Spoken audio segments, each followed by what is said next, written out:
So hello everyone, as you all know, this is Niharika Tiwari. So guys, we are back with another video related to a series of business management, and in this part we are going to cover next topic. तो इससे पहले वाले part अगर आपने नहीं देखे हैं तो चैनल के प्लेलिस्ट में जाकर इसे जरूर चेकआउट करेंगे। आज जिस नेक्स्ट टॉपिक को डिस्कशन करने वाले हैं वो आपका बहुत इंपॉर्टेंट टॉपिक है डायरेक्टिंग को लेके। तो गाइस उसको स्टार्ट करते हैं। So without any further delay let's start this video. So now guys, आज इस टॉपिक के लिए बारे में डिस्कशन करेंगे, वो है आपका स्पैन ऑफ कंट्रोल। ठीक है, स्पैन ऑफ कंट्रोल क्या होता है, क्या मीनिंग है आपकी, क्या टाइप्स हैं और कौन कौन से फैक्टर्स हैं जो इसको अफेक्ट करते हैं, वो हम यहाँ पे डिस्कस करने वाले हैं। तो सबसे पहले हमारा मीनिंग आता है कि स्पैन ऑफ कंट्रोल क्या होता है। अगर आपको स्पैन का मतलब पता हो तो स्पैन मतलब होता है कि फैलाव कितना है उस चीज का, और कंट्रोल मतलब आपको पता है क्या होता है, जब आपकी किसी चीज पे पकड़ कितनी है। तो स्पैन ऑफ कंट्रोल मतलब कि जो कंट्रोल है, जो उसका दायरा कितना है आपके ऑर्गेनाइजेशन में, आपका मतलब कि आप कितनी हद तक किसी चीज को कंट्रोल कर सकते हो, कितनी हद तक आपका मैनेजमेंट का लेवल है, या कितना आपको सुपरविजन करना है, मतलब किस हद तक या किस स्पैन तक, किस एरिया तक आपका जो कंट्रोल है, सुपरविजन है, मैनेजमेंट है, वो कितना है, वो होता है आपका स्पैन ऑफ कंट्रोल। ठीक है, ये मैनेजमेंट का बहुत इंपॉर्टेंट कॉन्सेप्ट है, जिसमें क्या होता है, इसका मतलब क्या होता है कि कितने नंबर ऑफ सबॉर्डिनेट एम्प्लॉयज हैं जो एक मैनेजर या सुपरवाइजर को देखने हैं या डायरेक्ट करने हैं। ठीक है, डायरेक्टिव में क्या आपका काम है कि आपको लोगों को डायरेक्शन देना है, लीडरशिप देना है। ठीक है, टाइम टू टाइम उन्हें मोटिवेट करना, उनको दिखाना है, मतलब उनको एक रास्ता दिखाना है कि वो किस तरीके से जो गोल है उसको अचीव करने के लिए क्या काम करें और कैसे डायरेक्शन में वर्क करें। ठीक है, तो वहां पे आपको होगा कि कितने आप लोगों को वो डायरेक्शन दिखाओगे, कितने लोगों को आप डायरेक्ट करोगे, सुपरवाइज करोगे, कितने लोगों को आप हेल्प आउट करोगे, वो नंबर ऑफ सबॉर्डिनेट या एम्प्लॉयज आपके अंदर कितने होंगे, कितने लोग को आपको सुपरवाइज या कंट्रोल या मैनेज करना है, वही होता है आपका स्पैन ऑफ कंट्रोल। हो सकता है आपको ज्यादा लोगों को करना पड़ जाए, तो वहां पे हम कहेंगे स्पैन ऑफ कंट्रोल आपका बहुत बड़ा है या वाइड है। कम लोगों को करना पड़ जाए तो वो हो जाएगा नैरो। ठीक है, तो बेसिक जो उसके टाइप है वो इसी से आ जाएंगे यहाँ पे। तो पहला हो जाएगा आपका narrow span of control. Narrow span of control basically क्या बताता है, ये बताता है कि जो आपका कंट्रोल का दायरा है, मतलब जितने लोगों को आपको मैनेज करना है या सुपरवाइज करना है या देखना है, वो कम है। Relatively smaller number of subordinate है जो आपको डायरेक्टली रिपोर्ट करेंगे या जिनको आपको क्या करना है, मैनेज करना है।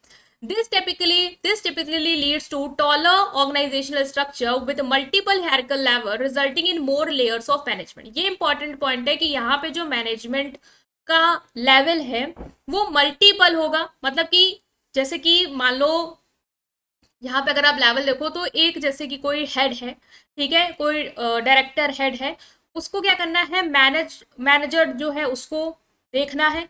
रिपोर्ट मैनेजर जो है वो डायरेक्शनल हेड को करेगा। फिर मैनेजर के अंडर जो इंप्लॉयज काम करें, मान लो वो 2 इंप्लॉयज यहाँ काम करें, इंप्लॉयज के अंदर भी कुछ इंप्लॉयज काम करें, तो यहाँ पे मल्टीपल लेवल होगा जो लोग एक दूसरे को देखेंगे। मतलब कम लोगों को आप देख रहे हो तो हो सकता है आप किसी को देख रहे हो, वो किसी को देख रहा है, फिर वो किसी के अंडर काम कर रहा है, तो आपको सारे लोगों को मैनेज नहीं करना है। मतलब आपको ये नहीं कि आप मैनेजर को भी, इंप्लॉयज को, आपको सबको गाइड करना है। आपको बस एक मैनेजर को गाइड करना है। मैनेजर जो है उसके अंदर जो इंप्लॉय काम कर रहा है वो उसको गाइड कर देगा, या इंप्लॉय के अंदर जो इंप्लॉय काम कर रहा है वो उसको गाइड कर देगा। तो स्ट्रक्चर जो है वो बढ़ा बन जाएगा, क्योंकि देखो लेवल बढ़ गए हमारे। तो यहाँ पे जो ऑर्गेनाइजेशनल स्ट्रक्चर होता है वो टॉलर होता है। दूसरे वाले हम देखेंगे वो थोड़ा सा फ्लैटर होता है, क्योंकि वहां पे आपको फिर इतने लोगों को नहीं देखना है कि आपके अंदर कोई काम कर रहा है वो उसको डायरेक्ट करेगा, वो उसके अंदर जो कर रहा है उसको डायरेक्ट करेगा, उसके अंदर जो कर रहा है उसको करेगा। वो यहाँ पे होता है, क्योंकि आपको कुछ ही लोग को देखना है। तो जो कुछ लोग को आप देख के बता दिए तो फिर वो लोग दूसरे लोग को पास आउट करेंगे। बट जब आपका वाइडर आएगा तो वहां पे आप सबको देख सकते हो, तो थोड़ा सा फ्लैटर हो जाएगा, वो इतने लेवल पे नहीं जाएगा। It allows for close supervision and more direct control over the worker of individual employees. यहाँ पे आप देखो बारीकी से देख सकते, जब आपको कुछ लोग को कंट्रोल करना होता है, कुछ लोग को गाइड करना होता है, तो आप उस पर ज्यादा कंट्रोल रख सकते हो, ज्यादा उसको क्लोजली सुपरवाइज कर सकते हो।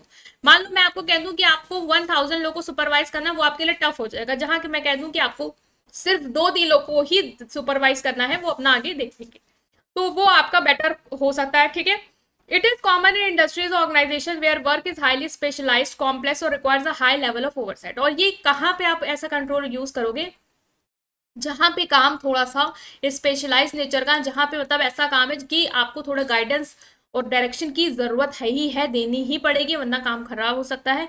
काम बड़ा टेक्निकल है, कॉम्प्लेक्स है, और वहां पे सुपरविजन की रिक्वायरमेंट हाई है। तो ये हो गया आपका narrow span of control. Next आता है आपका वाइड स्पैन ऑफ कंट्रोल। इसके बिल्कुल अपोजिट हो जाएगा आपका वाइड स्पैन ऑफ कंट्रोल। जो फीचर इसके हैं वो इसके अपोजिट है, मतलब कि यहाँ पे आपको जो सुपरवाइज करने या मैनेज करने वो लार्ज नंबर ऑफ सबॉर्डिनेट करने, मतलब कि यहाँ पे जो सुपरविजन होगा, जिन लोगों को आपको देखना है, गाइड करना है या डायरेक्शन देना है, वो आपके अंडर ज्यादा होंगे। तो पहला तो पॉइंट ये है। नेक्स्ट है this often results in flatter organization structure with few hierarchical level. As आपको मतलब लेवल पे लेवल नहीं बढ़ाने कि आप 2 को देख रहे हो, फिर 2 4 को देख रहा है, फिर 4 5 को देख रहा है, वो लेवल आपके नहीं होंगे कि आपको बस 2 ही लोग को देखना है तो आपका कंट्रोल कम है, फिर बाकी काम जो लोग हैं वो दूसरे 2 लोग को देखेंगे, ऐसे से होगा। यहाँ पे आप ज्यादा लोगों को देख सकते हो, तो लेवल आपकी जरूरत नहीं कि आप लेवल बढ़ाओ, ठीक है। आप ही मैनेजर को देख लो, आप ही इंप्लॉइज को देख लो, वो आप कर सकते हो। तो फ्लैटर ऑर्गेनाइजेशनल स्ट्रक्चर है। मैनेजर और supervisor with wide span of control delegate more authority and responsibility to their subordinate, allowing them more autonomy in decision making and task execution. देखो मैनेजर और सुपरवाइजर जो होते हैं, जिनके पास कंट्रोल क्या है, बहुत ज्यादा है, वो लोग ज्यादा से ज्यादा रिस्पॉन्सिबिलिटी अथॉरिटी सबॉर्डिनेट को दे देते हैं, डायरेक्ट कर देते हैं। भाई आपके पास जब बहुत ज्यादा कंट्रोल होगा, आपको ज्यादा लोगों को देखना होगा, तो आप थोड़ी सी अगर अथॉरिटी दूसरे को दे दो, जिसको आपको देखना है कि देखो आपके लेवल पे कोई छोटा मोटा टास्क आता है, छोटा मोटा डिसीजन मेकिंग, तो आप अपने आराम से ले लो, मुझे बस इन्फॉर्म कर देना कि मैंने ये डिसीजन ले लिया है, ताकि मेरा थोड़ा काम ओवर बर्डन ना हो, मैं थोड़ा सा लीनियंट हो जाऊं। मुझे 100 लोग को देखना, मैंने 100 लोग को, अब 100 लोग छोटी छोटी चीजें लेके मेरे पास आएंगे तो मैं पागल हो जाऊंगी। तो अगर मैंने कह दिया छोटे जो डिसीजन है वो आप खुद ले लो, बड़े डिसीजन में मेरे पास आओ, तो आप ये कर सकते हो यहाँ पे। It is typical in organisation where work is less complex, routine and employees are experience and capable of self direction. देखो ये वाला कंट्रोल आप वहां यूज करोगे जहां भी काम जो है वो लेस कॉम्प्लेक्स होगा, क्योंकि ज्यादा सुपरविजन की आपको जरूरत नहीं है, थोड़ा बहुत मैं अब मेरे अंडर काम करे, मैंने देख लिया, बस हो गया।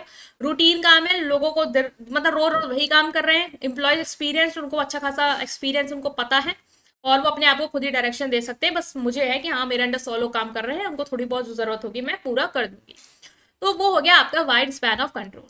नेक्स्ट आता है कि कौन कौन से फैक्टर्स हैं जो इसको इफेक्ट करते हैं कि कैसा आपका कंट्रोल का स्पैन या दायरा होना चाहिए, मतलब कम रखो, वाइड रखो या नैरो रखो, वो किस चीज पे डिपेंड करेगा या कौन से फैक्टर है जो ये बताते हैं। पहला है नेचर ऑफ वर्क। काम देखो हमने इससे पहले भी देखा, अगर हाईली कॉम्प्लेक्स है, स्पेशलाइज्ड है, तो आपको नैरो स्पैन ऑफ कंट्रोल की जरूरत है। क्यों? ताकि आपके अंदर जब कम लोग काम करेंगे, जो टफ काम को कर रहे हैं, तो आप उनको अच्छे से डायरेक्शन सुपरविजन दे दोगे। लेकिन अगर रूटीन काम है, लेस कॉम्प्लेक्स है, तो आप स्पैन ऑफ कंट्रोल वाइडर रख सकते हो, ठीक है। नेक्स्ट है आपका मैनेजमेंट स्टाइल कैसा है।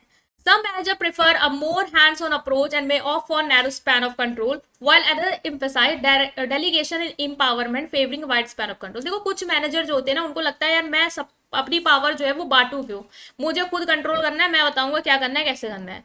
तो फिर वो नैरो स्पैन ऑफ कंट्रोल पे जाएंगे कि आपको पावर नहीं देनी है, डेलीगेट नहीं करनी है, तो आप ही गाइड करो, आप ही बता दो। लेकिन जो लोग को है कि हाँ ठीक है मैं अथॉरिटी देने को तैयार हूँ, अगर आप जिम्मेदारी ले सकते हो तो मैं आपको पावर दे सकती हूँ या मैं आपको एम्पावरमेंट कर सकती हूँ, तो फिर मैं वाइड स्पैन ऑफ कंट्रोल के टुवर्ड जाऊंगी। एक्सपीरियंस कैसा है आपके सबऑर्डिनेट का, मतलब आपके अंडर जो एम्प्लॉय काम कर रहे हैं उनका एक्सपीरियंस कैसा है। अब आप खुद सोचो, जो एम्प्लॉय बहुत एक्सपीरियंस्ड है, सेल्फ मोटिवेटेड है, उसके लिए तो वाइड स्पैन ऑफ कंट्रोल काम कर जाएगा, क्योंकि मैं ज्यादा सुपरवाइज इतने लोगों को कर रही हूँ, थोड़ा बहुत उसको देख लिया, हो गया काम। लेकिन भाई अगर उसको एक्सपीरियंस नहीं है, मैं कल को किसी जॉब में मुझे कुछ पता ही नहीं है, तो मुझे जो एम्प्लॉयर होगा उसको देखना होगा, मुझे गाइड करना होगा, बकायदा मुझे समय देके काम को सिखाना होगा। तो वहां पे नैरो स्पैन ऑफ कंट्रोल क्या होगा, बेटर होगा। तो ये हो गया। नेक्स्ट है टेक्नोलॉजी कैसी है। टेक्नोलॉजी भी इफेक्ट करेगी। Advances in technology such as communication, project management tools can enable a wide span of control by facilitating remote monitoring and coordination। Wide span of control कब हो सकता है, जैसे कि अगर आपके पास अच्छी खासी टेक्नोलॉजी है, कम्युनिकेशन आपका हो सकता है लोगों के साथ, ऐसे टूल्स हैं आपके पास जो जैसे दो लोग दूर दराज एरिया में हैं और उनके साथ हमें बातचीत करनी है, हमारे पास उस तरह का सोर्स है, हमारे पास उस तरीके के टूल्स हैं, तो हम वाइड स्पैन ऑफ कंट्रोल कर सकते हैं। उनको उतनी अथॉरिटी दे देंगे कि आपको अपने लेवल पे डिसीजन आप ले लो, मैं आपको थोड़ा बहुत सुपरवाइज करती रहूंगी, ठीक है। ऑर्गेनाइजेशनल साइज कैसी, मेरी ऑर्गेनाइजेशन कितनी बड़ी है, अगर लार्ज है तो भाई वाइड स्पैन ऑफ कंट्रोल करना ही पड़ेगा, क्योंकि हम थोड़े थोड़े लोगों को नहीं देख सकते, क्योंकि बहुत बड़ी ऑर्गेनाइजेशन है। तो ये है। ऑर्गेनाइजेशन का कल्चर कैसा है, the culture of the organisation, its value can influence the choice of span of control. Organisation that emphasize employ autonomy में लीन टुवर्ड वाइडर स्पैन, मतलब ऑर्गेनाइजेशन का कल्चर कैसा है, ऑर्गेनाइजेशन में लोगों का बिहेवियर के हिसाब से कैसे आप देखते हो लोगों को, आपका कल्चर कैसा है। अगर आप ऐसे हो कि मतलब मैं पावर जो है वो बांट सकता हूँ लोगों को, तो फिर वाइड स्पैन ऑफ कंट्रोल अच्छा रहेगा। लेकिन अगर आपको लगता है नहीं तेरी मैं पावर ऑफ चॉइस लोगों को नहीं दे सकता, तो फिर आप नैरो स्पैन ऑफ कंट्रोल के साथ जाओगे। तो ये काफी इंटरेस्टिंग टॉपिक था कि स्पैन ऑफ कंट्रोल बेसिकली क्या होता है, इसकी हमने मीनिंग को समझा, टाइप्स को समझा और फैक्टर्स को भी एनालाइज किया। आई होप कि आपको ये क्लियर हो पाया है। स्टिल अगर आपको लगता है कि थोड़ा बहुत तो कुछ डाउट रह गया है, उसे कमेंट सेक्शन में जरूर पूछेंगे, कोई टॉपिक सजेशन है वो देंगे। फ्रेंड के साथ वीडियो को लाइक करेंगे, फ्रेंड के साथ मतलब शेयर करेंगे, अपने आप से लाइक करेंगे, सब्सक्राइब करेंगे। Thank you.